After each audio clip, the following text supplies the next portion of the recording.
Do not say anything. I'm going to tell you a secret. From my brain to yours.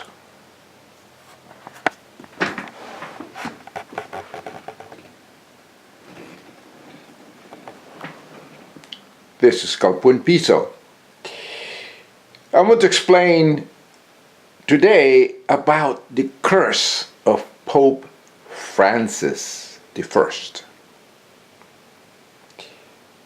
very interesting because the man was brother of a coitus, and also he has a brain. Now, we see his face. We see the way he dresses, his expressions from his neural array emanating. He's communicating in languages, sounds, and gestures. But has anyone seen his brain? No, they're the same color. And they are all hidden inside our skulls, the neural array. That's what we create thoughts with. And the brain navigates the planet with 5 senses. And it's called their sensory gating, like from the pulvinar nuclei. Sensory gating, what's that? Well, basically, in the thalamus is a pulvinar nuclei that actually, when the person is born, it absorbs all the information. It's like a flood of all the senses. The auditory, the visual, the smell, the sense of smell, taste, tactile, all that. That's what we're going to use to navigate the planet, the senses. I'm going to speak about that and why of the curse of Pope Francis, infected with Christ psychosis, because believe in irrational things, hypophiba, imaginary friend or foe, irrational belief, acceptance, to have that, which is at the core of all neurological disorders and all faith, religious faith. It's like a virus, HIV of the neural array. And it's all over the world and nobody sees it. Because we are evolved, mutated primates. We are created by the organ of reproduction of our dads, our fathers. And that's where we came from. It's all evolutionary biology that we must learn to understand the mechanisms over 3 billion years of evolution. DNA. I'm going to explain it now about the curse of the HIV of the neural array, Christianity. I'm going to explain to you how religious psychosis, especially the Catholic Church, where they're experts in Christianity, control the 5 senses with the rituals. They have been controlling that, well, ancient societies for millennia, but especially now the Christ-psychotic Catholic Church, how they control the senses, the 5 senses, the auditory systems, the visual systems, the tactile, the everything. And I will explain that to you. With this science facts, when the brain is weak or feeble, it cannot fend off the onslaught of religious psychosis attacking the 5 senses. The gating in the pulvinar, very difficult. It's like when you're a little kid, you know, when you're a baby, the imprinting period, you pick up everything automatically. You learn the language of your parents, you learn everything, concepts automatically. Everything floods into thanks to the pulvinar nuclei in the thalamus. Well, when you get older and you start going to church or synagogue or mosque and all that, and they flooded you with all these religious texts and all this bunch of nonsense from the culture, it's very difficult. If you don't have a really good neural array, it's very easy for you to, or very difficult to fend off, and much easier to adopt all the fantasies of religious psychosis that you believe to be reality. That's the reason there are very few mentally healthy, those atheist people, and very few very smart intellectuals, scientists and all that, very few there. That's the problem. And scientists, mentally healthy atheists, should be ruling countries, at the helm of countries, because we can become extinct. Because nowadays all the religious psychosis are at the control of nations. That is the problem. Very deep problem. Curse of Christianity, I call Christ psychosis, that is anti-science, is this. See the danger? Doctors, medical professionals, despite their degree, are infected with Christ psychosis. This HIV that doesn't discriminate. Keep in mind that 85%, as it says here, 85% of the Liberians are Christians, are infected with Christ psychosis out of 4 million. Listen to this, look at this. And these people, despite the degrees, they believe in imaginary friends. They believe in a zombie that resurrects and saves with blood for sin. This is what Christianity is. And these people, despite all the degrees and HIV, and PhDs, and doctors and nurses, believing all this crap. They hold hands and they pray, not realizing that this is all a psychosis. This is an HIV of the neural array, and nobody sees it. I was banned from Facebook for 30 days for posting this. Posting the truth. There it is.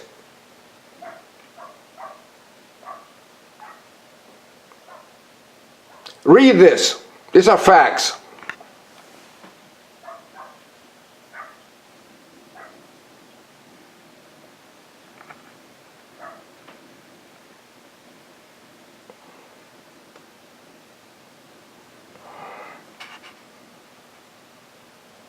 Christ psychosis is the cancer, the neural array, HIV, and all Africa is infected with it.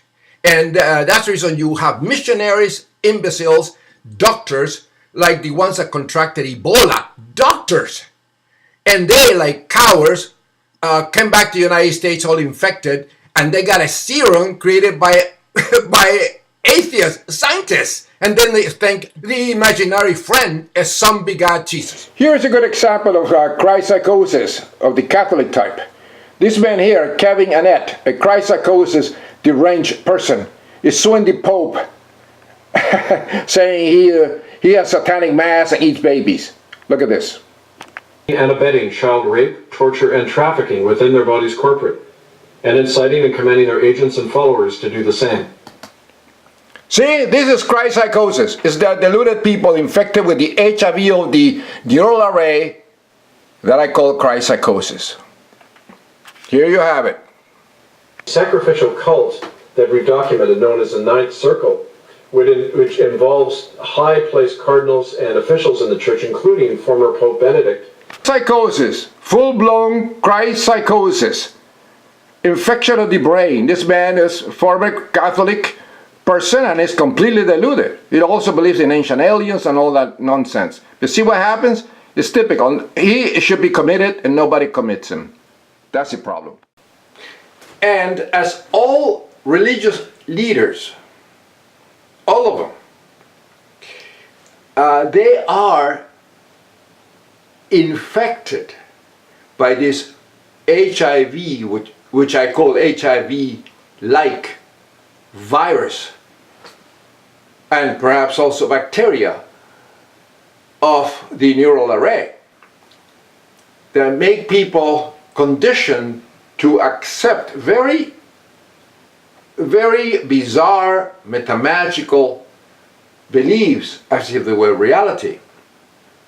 And it has nothing to do with intelligence, because these people, religious people, believe this fantasy to be reality, and it all because of the five senses. The five senses are completely programmed and conditioned by the rituals and the activities attacking the five senses. You see, this is exactly what the Catholic Church is expert at doing this. It perhaps happened by accident, and I would say over 1700 years ago, or from the Roman Empire, from all the different rituals in ancient times. First, let's talk about the visual aspects. The sensory gating evoke potential visual. In other words, the eyes, what we see. And in all these religious places, all of them, they have a lot of gold. All the altars are full of gold and everything. So when you enter that space, you appear very insignificant, unworthy. That conditions your eyes, your visual. Then we have also conditioned the auditory senses, the gating. That is, the sounds performed. So it's affecting your sense of hearing, because you have all these lugubrious, deep tone, like Gregorian chants, for instance, and then the choir corresponding to it, these tones. It's like when you see children, they say mom. Practical language is this It's a natural system in us, evolved with the primates, of expressing sound. So they control the sound by all this. Then also the smell, the sense of smell. See, the olfactory gating and the sense, and that's with the smell of flowers, the smell of incense, different aromatic things that they have, the perfume, the wood, smells of wood, antique wood, cedar or whatever they use, all these special woods that they use in these places. That comes from primitive times, over 30,000 years ago, when they were in the forest with the smell of the forest, doing all these religious shamanistic rituals. But that is right in here. They use that. Then we have the sense of touch. You touch it. You touching the books, the holy books, the records. You touching your sense of taste. You have communion. So you have the community taste of the wafer. And you touch different things. In ancient times, they usually touch the sexual organs because they were sacred. You touch the ritual thing, you touch the cups, you touch the different things. This is a touch, all related to everything, to the divine. Then ultimately we have also the mechanisms, movement. Because stimulus, response. Stimulus, response. You have the bells that make you to move and go up, go down. Another bell rings and you go like this, and you say, and this happens in all religions, all of them. We remember, in many cases you have the outfit that also brings you into the act, into the brainwashing, into the conditioning. So everything is all together. Every movement, you stand up, you go down, you kneel, you move the hands up in the air, you all this stuff, all these ceremonies. It happening in all religious psychosis. And that is conditioning. They're conditioning the senses. And the Catholic Church are experts at that. And then they condition the kids, they condition everybody. And not just all Christianity, because Christianity, Christ psychosis, as I call it, is divided in many, many, many different sects. Many. And that's the conditioning, the five senses conditioning on all these places. So you have to be very careful. They are anachronistic. They keep the mind, they keep the brain stagnated, and they're anti-science. And the problem is that this psychosis, this schizophrenia type of disorder, is spread in churches and in synagogues and in mosques all over the planet. That's a dangerous cancer. It's a dangerous HIV of the brain. They make people, turn people into psychopath, gives you immorality, delusion. You don't understand science, and you're not into science and what you are, because you are your brain. None of that. You're into the fantasies, because the fantasies called dopamine, serotonin, different neurotransmitters that make you feel good. It's like being on drugs. So Marx was very accurate when he said that religion was the opiate of the masses. And this is way before Sigmund Freud and before all this psychology, even before it was discovered by Crick, 1953, the DNA helix. The helix of life, the DNA, the genes and all that, that was discovered. But everything evolves, everything mutates and evolves. We have products of this mutation. That would not be discovered until, like I said, 1953. We know that DNA is the basis of all life. We are evolved primates. And religion is a very dangerous brain disorder. But it's always the conditioning. And the parents, they're Christ psychotic or Muslim psychotic or Jew psychotic or whatever religious psychosis they have, they infect the children. The five senses, they evoke potential when they're young during the imprinting period with their, of course, with the language, because they learn the language of the parents, and they learn the activities of the parents, they learn everything of the culture that is in a religious psychosis atmosphere. Everything encompasses religious psychosis, no matter where you go. All societies have this religious psychosis, and we must address that. So they're conditioned by the parents, and they're conditioned by, and then they're conditioned in schools. And this is the problem. They keep teaching them this psychotic, irrational things in religious texts. Only one book, and these are anachronistic books. They're all mythologies. And the problem is the parents and the schools don't teach the books as mythological, like the many Bibles, the many Qurans, the many Talmuds, all the different books, the Papal Vu, the Vedas, and all this. You have to teach this as mythologies, not as reality. And the problem, of course, are churches, synagogues, and places of worship that spread the infection, this very dangerous disease that you see.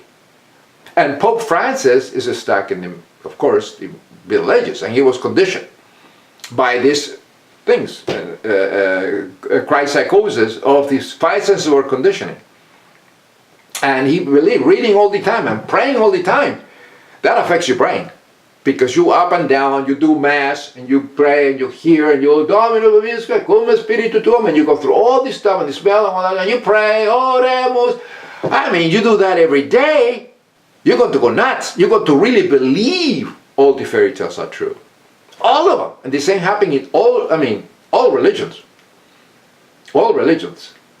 And religious psychosis, my ad. But this is a fact, and this is the problem when you see these things. So we have to be very, extremely careful when we do this, to understand that religious beliefs are neurological disorder. And they gather the wealth, as you can see in all the Catholic Church, for instance. It's immense wealth. And not all that, go to Mecca and look at the Arabs, go to the Islam psychotics. That's 72 sects, by the way. But all of them are extremely wealthy. People gave them money, tons of money for millennia. And they accumulate this stuff. And all the churches at the center, in ancient times, the temples were the treasure houses. You know, in ancient Greece and ancient Rome, it was for the gods.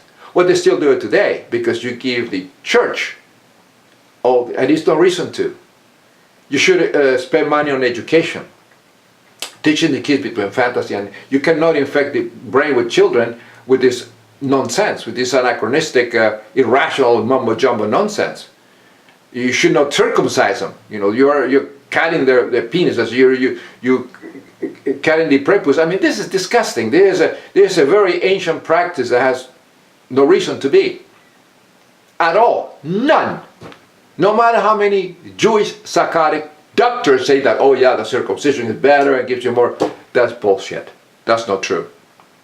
All prevents AIDS, bullshit. You have in the penis, you have this smegma, you have these protectors, antibiotic systems, and the skin, you get creates a feel. So that is there. Nature put it there for a reason. And see, the same thing happened with the ladies. They, in religious psychosis ceremonies, they eliminate the clitoris of the ladies with just what you obtain the pleasure, the sensation, because it's evil. So as you can see, religious is a dangerous cancer of the brain, and we shouldn't have it. Especially we shouldn't have leaders infected with the psychosis, as you can see in all the United States of America. And the Congress is all infected, Supreme Court is infected. Senators are demented idiots. And as you can see, this is the problem. And nobody mentions this. And it happens in all religions. I'll show you some few things here on this subject, because the brain is the creator of thinking. And brains are not black, white, yellow, green, or any other color. Like the color of our skin, it changes because of races. But we were all black 200,000 years ago. All came from Africa. We evolved into the primates, that's a fact. We evolve, everything evolves. The viruses evolve, we have to create new flu shots every year. Everything evolves in our bodies, you can see that. It's a reality, it's a fact. And this is the important thing, is that we have to keep that in mind, that the brain is one color. But not all brains are created equal, because we are all have our own special DNA. The special genes, a combination from our parents and their parents and parents and parents and parents, all these combinations. So, but we have to keep in mind reality, the fact of science, which is that we are product of coitus. The brain is born black. And sick brains can only create sick reasoning and thinking. Those are facts. It's like 2 + 2 = 4. It's not going to equal 5, 6, 8, or none of that. But unless you go into quantum thought and quantum mechanics, which is very different. But this doesn't apply to what I'm talking about now. If we go within ourselves at many, many times the speed of light of thought into our brains, we're going into quantum thought, space-time. And tremendously small, as we can go tremendously big, the speed of light, let's say 10 times the speed of light up, getting bigger and bigger and bigger, we will reach immense, amazing, huge structures, mind-boggling structures. But if we go smaller inside our brain, we reach the strings, the different dimensions. Past, present, and future are one. Things exist at the same time in various places. And then we have a multiverse. But that is a reality. Religion is a very dangerous disorder. It's a virus. It's like, I call it an HIV virus of the neural array, because it disrupts the perception of reality from a person. You start doubting. And we have to keep in mind that the brain can fool us too. Memories can fool us. The brain sometimes creates false memories. Automatically, the eyes can be fooled, the ears, the auditory system, and all the structures that we have to be very careful and confirm it and all that. So we must be skeptical. We cannot believe anything that anybody tells you. We cannot believe anything that a book says, unless you get into mathematical books and things. But we have to be skeptical on these things all the time. If you read a book, you have to inquire, and you have to look into the life of the author of the book. Very, very important. Read into the biography of the person the author of the book, to see if this is worth reading. Like Richard Dawkins makes a lot of mistakes. The man is brilliant, but he's also very blind, tunnel vision in his God delusion. Doesn't talk about delusion, he doesn't talk about what God is. And he makes a lot of mistakes. No words about psychiatry, no word about schizophrenia or nothing, which religion is a form of organized schizophrenia. All of them are. He doesn't mention that. But there's a reality of it all. So we keep your brain healthy. Don't always question things. Study things. Analyze. Read many books. And then you'll be free. And you'll be in a good shape. Mentally healthy. In other words, an atheist. You fine-tune the brain. That is the reality of it all. In pace Deorum.